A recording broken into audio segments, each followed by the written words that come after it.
할렐루야. 우리 주님의 놀라운 평화가 추수감사절을 맞는 여러분의 가정과 일터와 심령마다 흘러 넘치시기를 축복드립니다. 앞뒤 좌우에 있는 분들에게 해피 땡스기빙 한번 인사해 주시겠습니까?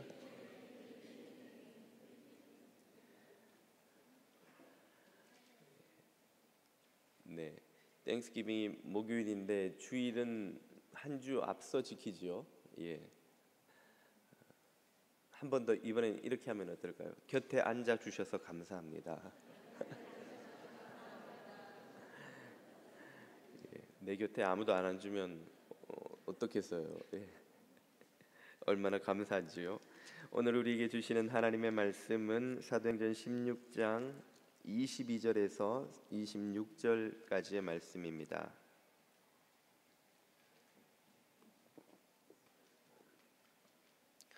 사도행전 16장 22절에서 26절까지의 말씀입니다. 자매님과 형제님들이 한 절씩 읽지요.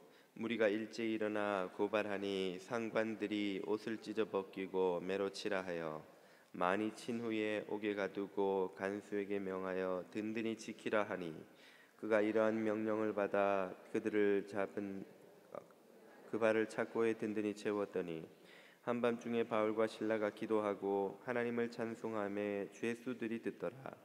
이에 갑자기 큰 지진이 나서 옥토가 움직이고 문이 곧 다 열리며 모든 사람의 매인 것이 다 벗어진지라. 아멘.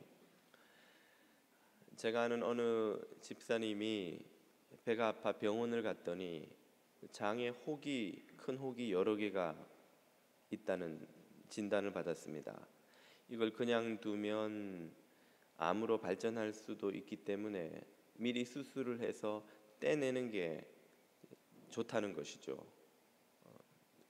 그래서 집사님이 그러시면 어서 떼내시자고 수술을 하자고 흔쾌히 답을 하니까 의사가 좀 의아해하면서 묻더랍니다. 아니 그래도 수술을 받으시는 건데 걱정이 안 되세요? 긴장이 되지 않으세요? 아이고 저는 지켜주시는 분이 계셔서 전혀 걱정스럽지 않습니다. 누가 지켜주시는데요? 우리 아버지 하나님이 지켜주시지요. 그러니까 그 의사가 아무 말 없이 가만히 있더니 그렇게 묻더랍니다. 나는 지켜주는 분이 없는데 나도 교회 가면 하나님이 지켜주십니까? 그럼요. 하나님이 자녀들을 눈과 같이 지켜주십니다. 돌보아 주셔요. 그래서 저는 아무 걱정이 없습니다. 의사 선생님도 같이 교회 가셔서 예수님을 믿으세요. 그럼 하나님이 지켜주신답니다. 그렇게 전도가 시작되었습니다. 이분이 처음 가서 예수 믿으라 말하라 아무 말한 것이 없는데 왜 그 의사의 마음이 먼저 그렇게 열린 것일까요? 그것은 사람의 마음에 있는 그 족쇄를 푸는 능력을 그 의사가 마주했기 때문입니다. 그 능력은 그 집사님의 믿음의 고백에서 나오는 고난 중에서조차도 감사로 터져 나오는 그 능력이지요. 우리는 그런 능력을 오늘 살펴보려고 합니다. 오늘 본문은 바울과 실라가 2차 전도 여행 중에 유럽의 첫 성인 빌립보에 들러서 겪는 일을 소개합니다. 먼저 자주장사 루디아를 전도하고 귀신 들린 한 여종을 이어서 고쳐 주었는데 그녀의 주인들이 이 일 때문에 돈을 벌 수 없게 된 것을 알고는 화가 나서 이 바울과 실라를 관청에 고발하게 됩니다. 그 후에 이들이 겪는 고초가 22절 이하에 이렇게 나오는데요. 한번 보시죠. 무리가 일제히 일어나 고발하니 상관들이 옷을 찢어 벗기고. 무리가 일제히 일어나 고발했다. 바울과 실라를 정죄하고 비난하고 죄인이라고 공격했다 하는 말이죠. 여러분, 누가 한 사람만 나서서 나를 비난해도 누가 내가 없는 자리에서 내 뒤에서 욕을 했다는 소리만 들어도 우리는 마음이 언짢고 불편하고 참 괴로운 것이 인간인데, 모든 사람들이 일어나서 저지르지도 않은 잘못으로 누명을 씌우고 욕을 하고 정죄를 하면 얼마나 마음이 괴롭겠습니까? 거기서 끝나지 않고 상관들이, 관리들이 어떻게 합니까? 옷을 찢어 벗기고. 어떤 옷을 찢었다는 말일까요? 그 당시는 속옷, 겉옷 딱 두 가지밖에 없는데 다 발가 벗겼다 그 말이에요. 죄수들은 발가 벗겨서 형을 치르게 했습니다. 아이도 아닌 다 큰 어른들이, 성인들이 수많은 무리 앞에서 발가 벗기우는 것이 얼마나 모욕적이고 수치스러운 일일까요? 거기에 이어서 매로 치라 하여 많이 친 후에. 매로 치라 해서 많이 칩니다. 매가 아이들한테 손바닥 펴 그리고 자로 때리는 그런 매이겠어요? 몽둥이로 인정사정 없이 마치 짐승을 다루듯이 아주 모진 매질을 바울과 실라가 당합니다. 온몸이 성한 데가 없이 깨지고 멍들겠죠. 그리고 옥에 가두고 간수에게 명하여 든든히 지키라 하니, 그가 이러한 명령을 받아 그들을 깊은 옥에 가두고. 깊은 옥이란 어떤 곳일까요? 2000년 전에 죄수들을 위한 공간이 요즘 하듯이 번듯한 건물에 방이 차례로 있고 방마다 각 죄수들의 적당한 공간을 계산해서 몇 명씩 넣어주는 그런 곳이겠습니까? 그냥 깊은 구덩이인 거예요. 웅덩이 같은 곳이에요. 혹은 동굴이 있으면 동굴에 집어넣고 그 앞을 막는 그런 식이에요. 전기가 있겠어요? 난방이 있겠어요? 에어컨이 있겠어요? 화장실이 따로 있겠어요? 거기 안에는 뭐가 있겠습니까? 캄캄한 어둠과 악취와 바퀴벌레 떼와 온갖 쥐떼와 이루 말로 할 수 없는 오물 덩어리들에 그냥 같이 던져지는 거예요.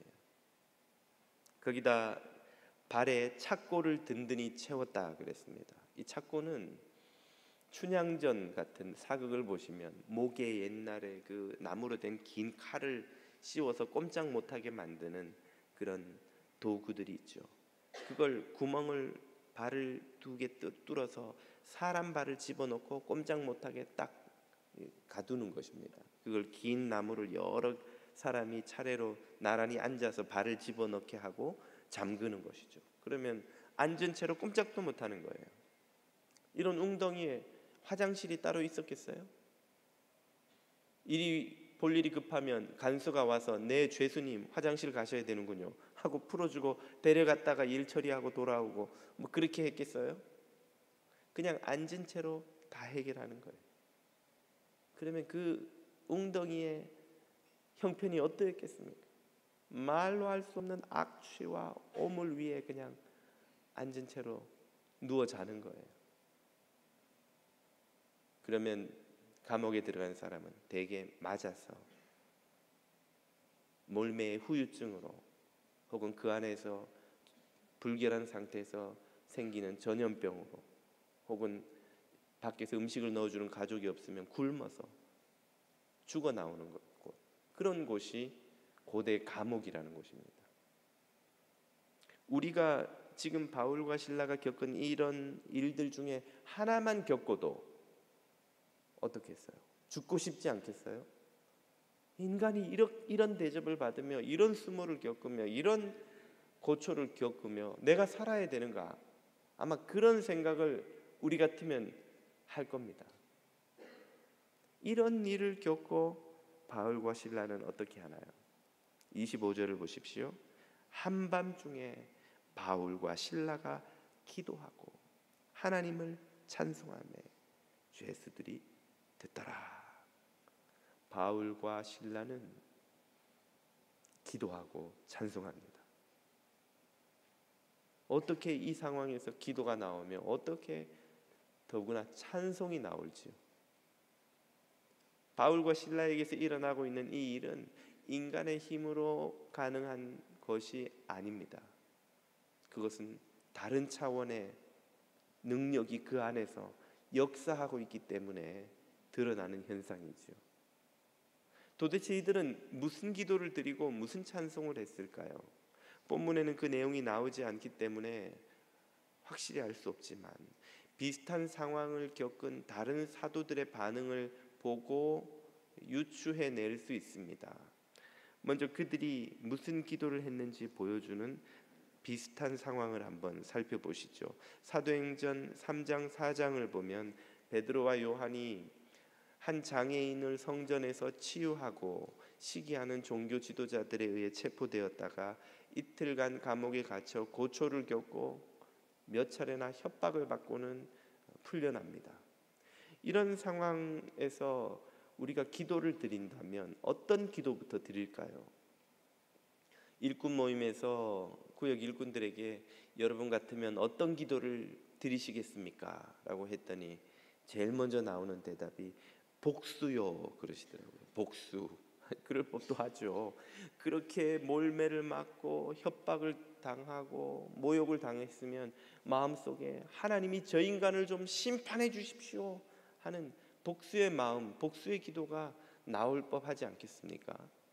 또 어떤 기도가 가능할까요? 원망의 기도. 하나님 어떻게 나에게 이런 일이 일어나게 허락하십니까? 내가 복음을 전하다가 왜 이런 고초를 겪어야 합니까?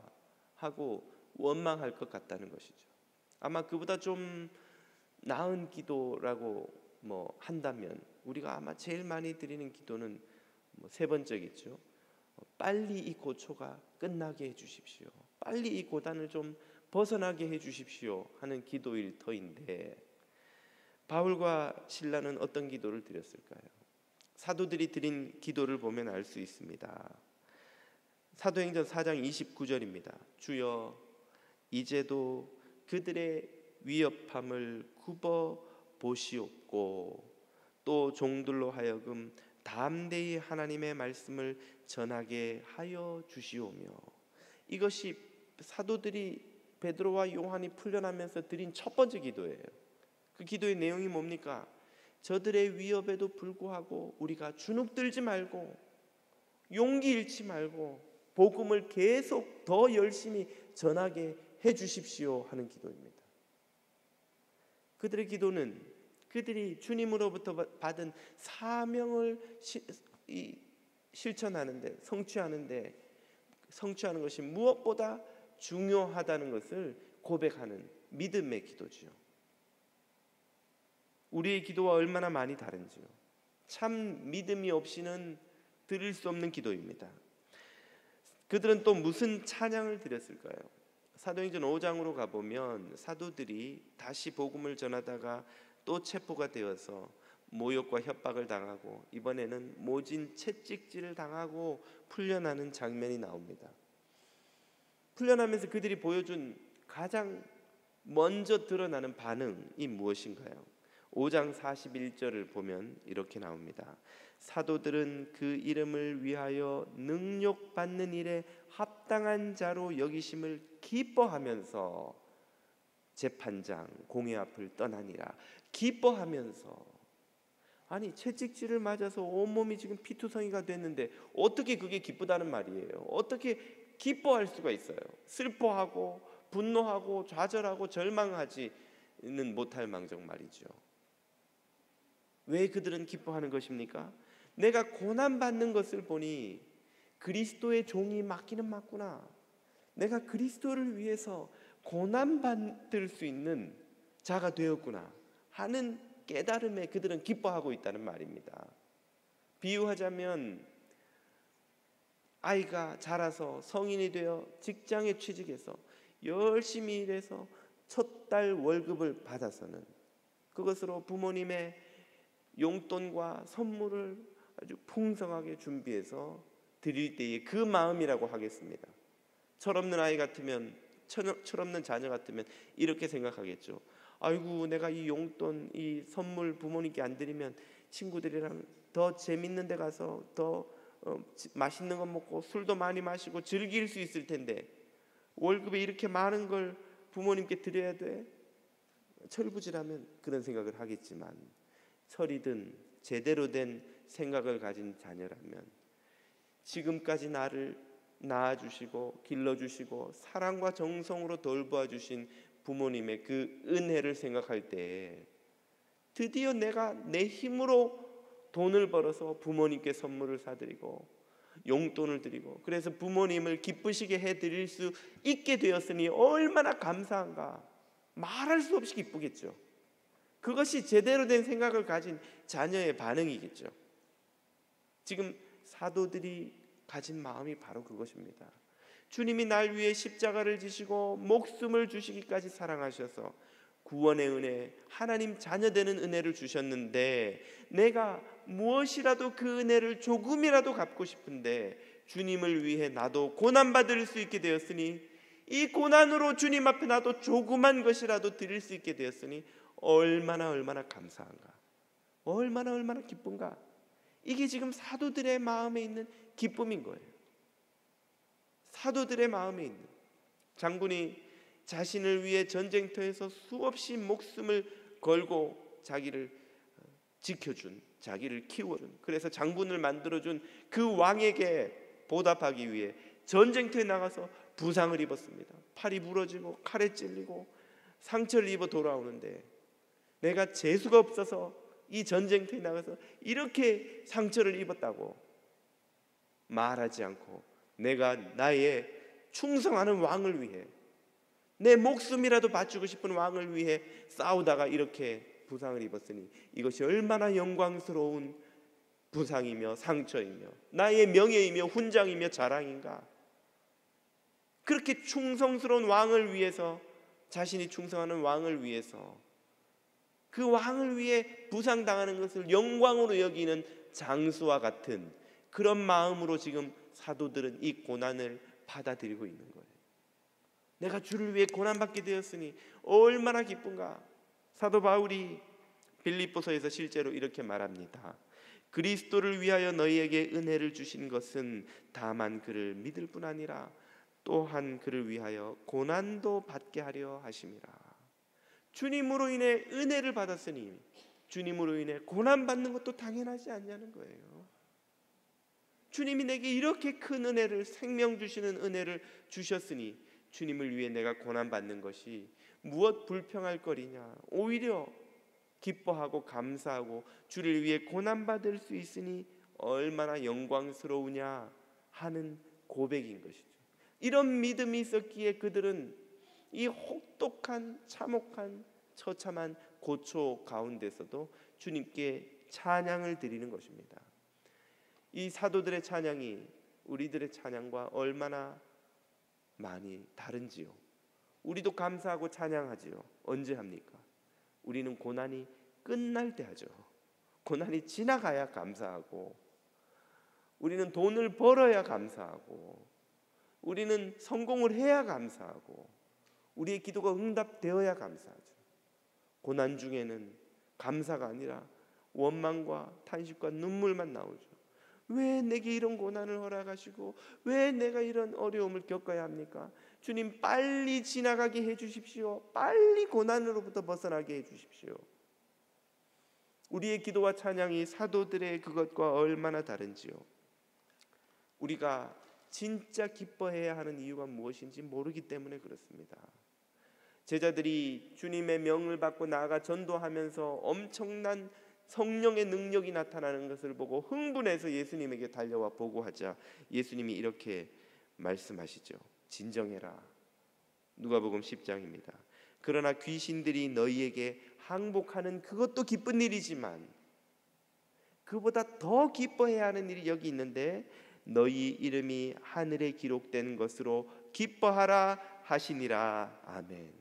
성도의 진짜 기쁨은 천국 백성 된 이것인 줄 여러분 믿으시기 바랍니다.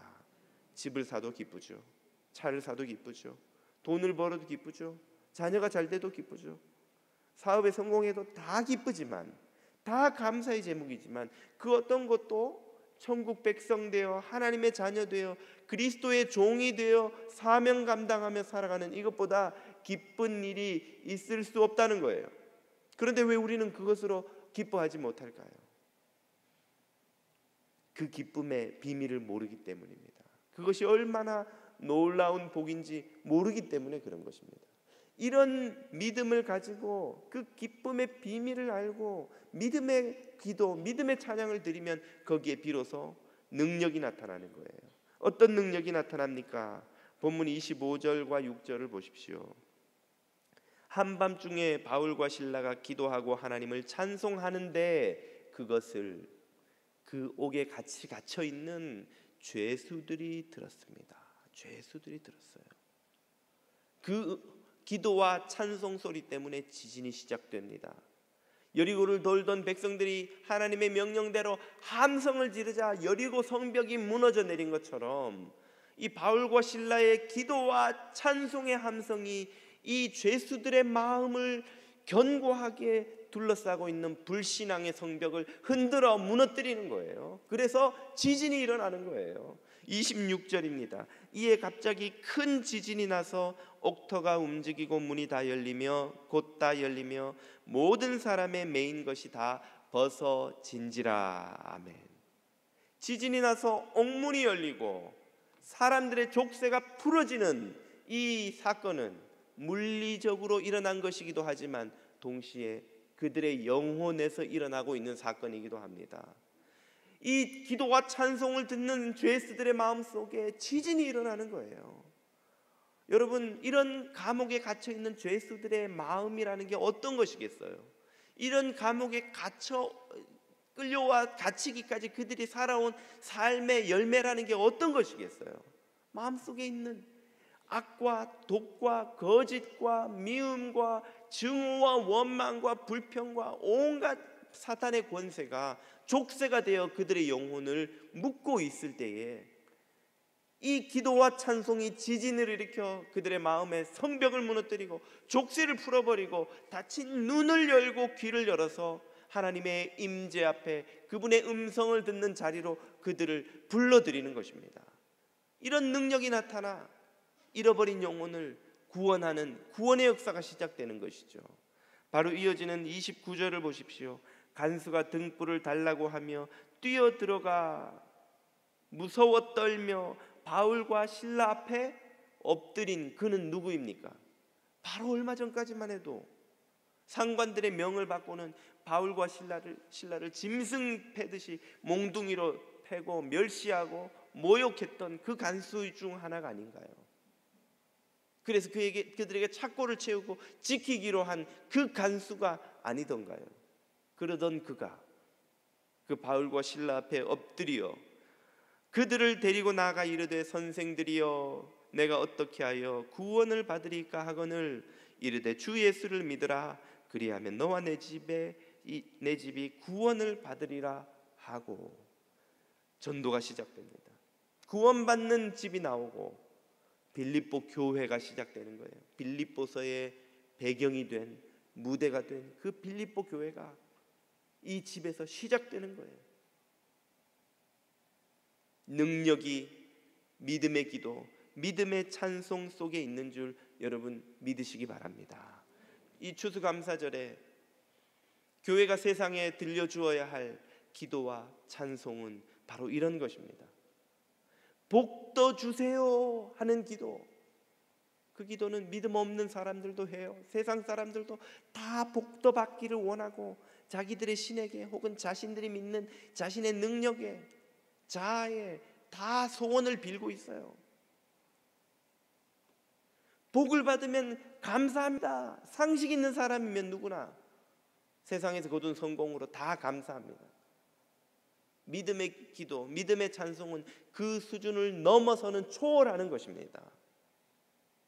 복을 더 달라는 기도가 아니라 주님의 사명을 이루며 살게 해주십시오 하는 기도, 복 받아서 기쁜 것이 아니라 고난을 겪으면서도 하나님께 기뻐하며 감사하며 찬양 드리는 이 고백, 이것이야말로 세상이 교회를 통해 들어야 할 기도와 찬송입니다. 이런 기도, 이런 찬송을 들을 때 세상 사람들의 마음에 지진이 일어나는 거예요. 그들의 닫힌 마음과 눈과 귀가 열리는 거예요. 그들을 묶고 있던 족쇄가 깨어지고 풀어지는 거예요. 자유의 역사, 구원의 역사, 해방의 역사가 시작되는 것입니다. 이 추수감사절을 맞는 저와 여러분에게 이런 믿음의 기도, 믿음의 찬송이 있기를 축복드립니다. 지난 주일 저녁 1:1 제자 양육 중간 평가회를 하는데 양육자들이 모여서 1:1을 하면서 느끼는 소감, 받은 은혜, 또 기도 제목 이런 걸 나누는 시간이에요. 얼마나 한 분 한 분의 고백이 귀한지 제가 혼자 듣기가 너무 아까웠습니다. 할 수 있으면 다 녹음을 해서 좀 들려드리고 싶었는데 한 양육자가 그런 고백을 하세요. 동반자와 양육을 시작했는데 동반자보다 본인이 더 은혜를 받는다는 거예요. 이 동반자가 처음 양육을 시작할 때만 해도 예수 믿는다는 건 일요일에 교회 간다는 것 아닙니까? 그렇게 이해하던 자매였는데 성경 공부를 1:1 양육을 하면 할수록 그 말씀을 마치 스펀지처럼 받아들이면서 다 믿음으로 받고 한마디 한마디를 있는 그대로 순종하려고 지키려고 애를 쓰며 믿음으로 자라가는 것을 보니까 양육자가 너무 행복하다는 거예요. 그 자매가 한 번은 양육자하고 1:1을 하면서 묻더랍니다. 저기 11조를 하고 싶은데 남편이 동의를 하지 않는다는 거예요. 어떻게 하면 좋겠냐고. 그래서 이 양육자가 나도 그런 일을 옛날에 겪었는데 이러이러하게 했다고 알려주니까 다음 주에 그 자매가 와서 그러더라는 거예요. 남편이 동의하지 않아서 내가 할 수 있는 수준으로만 11조를 좀 따로 떼서 하나님께 드렸는데 11조를 드리고 나니까 마음이 너무 기뻐서 어쩔 줄을 모르겠다는 거예요. 이렇게 하나님을 섬기는 게 기쁜 일인 줄 알았으면 내가 진작에 하나님 말씀을 배우고 순종하고 그렇게 살 텐데 왜 이제야 내가 이 말씀을 배우게 됐는지 모르겠다는 거예요. 11조를 드리는데 왜 기뻐요, 여러분? 여러분 피 같은 돈을 교회 갖다 내면 기쁜 게 아니라 막 아깝지 않으세요? 목사만 아깝나? 목사가 주로 받는 질문이 목사님 11조는 세금 전입니까 후입니까? 우리의 고민은 그건데 왜 11조를 주님께 드리는 게 기쁠까요? 주님을 사랑하면 그렇게 돼요. 사랑하는 사람한테는 아무리 좋은 것을 아무리 많이 줘도 아깝지가 않은 것이죠. 더 주고 싶은 것이죠. 이 자매가 말씀을 공부하는데 계속 오빠 생각이 나더래요. 멀리 사는 오빠와 10년째 연락을 끊고 의절하고 사는데 하나님의 말씀을 보니까 그 오빠를 모른 척하면서 계속 살 수가 없는 거예요. 10년 만에 그 오빠한테 전화를 했답니다. 오빠가 깜짝 놀라면서 네가 어떻게 나한테 전화를 다 하냐.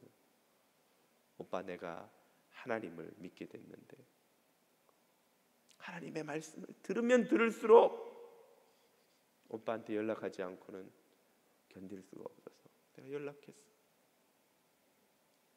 그랬더니 그 오빠가 너무 놀라고 너무 좋아하면서 네가 나한테 전화를 해줘서 정말 고맙다. 나도 네가 믿는 하나님을 믿고 싶다. 그래서 일주일에 1시간씩 영상 통화를 하면서 그 자매가 공부한 성경 공부 내용을 오빠한테 양육을 시키는 거예요. 오빠한테 영상으로 폰을 켜놓고 성경을 읽어주고 내가 배운 걸 오빠한테 가르쳐주고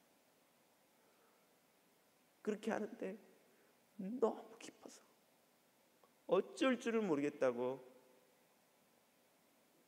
그 동반자가 고백하는 것을 양육자가 전해주면서 그 동반자 때문에 나도 좋아서 어쩔 줄을 모르겠다. 나도 은혜를 받아서 어떻게 이 기쁨을 주체해야 될지 모르겠다는 겁니다. 지난 주간에 어느 교우께서 저한테 카톡으로 목사님한테 너무 기쁘고 감사해서 이 말을 하지 않을 수가 없습니다. 도대체 뭐가 기쁘고 뭐가 그렇게 감사합니까? 매일 성경으로 큐티를 시작했는데 매일매일 말씀을 하나님이 주시는데 얼마나 감사한지. 너무 좋아서 이 큐티를 자녀들에게도 다 주고, 그러다 보니까 멀리 타주에 사는 아들이 생각이 나더래요. 아들이 엄마와의 관계도 소원해져 있고 신앙에서도 멀리 떠나 있고, 그래서 2019년도 매일 성경 주문을 하면서 아들 것까지 주문을 하고 아들한테 텍스트를 했다는 거예요. 얘야, 내가 매일 성경이라는 큐티 교재로 참 큐티를 매일 하고 있는데 너도 이 책을 좀 봤으면 좋겠다. 이걸로 매일 같이 큐티했으면 좋겠다. 그러니까 아들한테 답이 오기를, 엄마 나한테 성경이 5권이 있으니 절대로 그 책을 보내지 마세요. 이렇게 답이 온 거예요. 그냥 보내지 말라 그래도 좀 마음이 아플 판인데 절대로 보내지 말라고 하니까 이 성도가 너무 마음이 안타깝고 무겁고 해서 기도를 드렸대요. 주님, 어떻게 하면 좋습니까? 어떻게 좀 지혜를 주세요. 성령님께서 지혜를 주시더래요. 책을 보내지 말라 그랬지 카톡을 보내지 말라고 한 건 아니지 않느냐. 네가 매일 아침 큐티한 그 큐티 페이지를 찍어서 보내라. 그런 지혜를 주시더라는 거예요. 그래서 매일 성경 오늘 큐티하면 그걸 탁 찍어서 보내고, 그리고는 내가 하나님께 받은 말씀을 또 보내고, 그렇게 하루를 하고 이틀을 하고 3일을 하고 일주일을 하니까 아들한테서 답장이 온 거예요. 엄마가 보내준 자료를, 책을 보니까 너무 좋아서 얼마가 들어도 좋으니 그 책을 반드시 보내라고 그렇게 또 연락이 온 거예요. 돈 얼마 안 한다, 내가 보내주마. 그리고는 그 책을 보내고 나니까 마음이 너무 행복하더라는 거예요. 그러면서 얼마 전에 이 성도께서 꾼 꿈이 생각이 나는 거예요. 그 성도께서 얼마 전에 밤에 자다가 아들이랑 막 꿈속에서 싸웠대요. 막 말로 막 싸우다가 화가 나서 아들한테 뭘 확 집어 던졌는데 아들의 가슴에 칼이 딱 박히더라는 것이죠. 깜짝 놀라서 깨가지고는 내가 도대체 무슨 짓을 한 거야? 이게 도대체 무슨 일이야? 막 그리고는 걱정이 돼가지고 그 다음부터 한동안 잠이 안 왔는데 이 일을 겪어보니까 그 아들의 가슴에 박힌 칼이 말씀의 칼, 성령의 검인 것을 깨닫게 되었다는 것입니다. 하나님의 말씀은 살았고 운동력이 있어 좌우의 날선 어떤 검보다 예리하여 영과 혼과 관절과 골수를 찔러 쪼개기까지 하며 사람의 마음과 생각을 감찰하시나니, 그 살아있는 생명의 말씀이 내 아들에게 그 심령에 꽂혀서 아들을 수술하고 치유하고 하나님의 사람으로 만들어 줄 것이라고 생각하니까 이 성도님이 너무 기뻐가지고 이걸 목사님에게 이 기쁨을 나누지 않고는 못 견디겠다고 그 장문으로 그 사연을 쫙 보내오신 거예요. 일론 저도 얼마나 마음 기쁜지. 이 성도님은 뭐가 그렇게 기쁩니까? 앞서 말씀드린 그 동반자 자매는 뭐가 그렇게 기쁜가요? 돈을 벌었나요? 집을 새로 샀습니까? 사업에 성공을 했나요? 자녀가 크게 잘 되었습니까? 아무것도 없어도 우리 성도들에게는 세상 것과 비교할 수 없는, 감당할 수 없는 기쁨의 샘이 우리 안에 성령으로 말미암아 자리 잡고 있는 줄 믿으시기 바랍니다. 우리가 정말 깨끗한 마음, 순전한 믿음으로 주님을 섬기고 주님을 쫓아가면 세상 것을 쫓아가며 세상 영광, 세상 부귀를 구하며 얻을 수 없는 참된 기쁨이 솟아나는 거예요. 예수님께서 요한복음 4장에서 사마리아 여인을 만나서 물을 달라 하니까 그 여자가 왜 유대인이 사마리아 여인한테 물을 달라고 말을 것입니까?